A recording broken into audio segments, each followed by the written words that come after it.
Bueno, injusta, pues al final tampoco hay que verlo así. El fútbol, pues si no metes y no materializas las ocasiones y el rival pues te hace las suyas, al final pierdes y no hay que pensar que es injusto. Sí que es verdad que el equipo lo ha hecho bien, con el balón estamos bastante mejor, pero eso no nos da como para conseguir la victoria.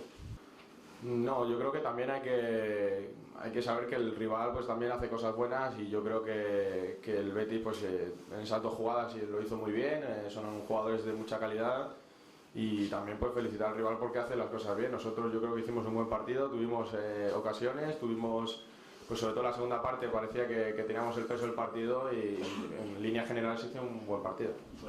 Bueno, la sensación tiene que ser que el domingo tenemos que ganar sí o sí. Esa es la sensación. Olvidarnos de un poco de lo que ha pasado hasta ahora, de esas dos derrotas y centrarnos en que el domingo tenemos que sacar la victoria porque al final los puntos tenemos que sacarlos, tenemos que conseguirlos y cuanto antes lleguemos al objetivo pues será mejor. No dudas ninguna porque yo creo que en intensidad estamos bien, con el balón estamos también muy bien, entonces yo creo que es la línea hay que seguir sobre todo con esta mentalidad e intentar que el rival pues aguarlo al máximo y sobre todo conseguir los 3 puntos, esa mentalidad. El vestuario se piensa en el entrenamiento de hoy, de mañana y ganar el domingo, que es ir paso a paso porque sabemos que si pensamos más allá pues se nos puede complicar las cosas y entonces lo mejor es ir paso a paso.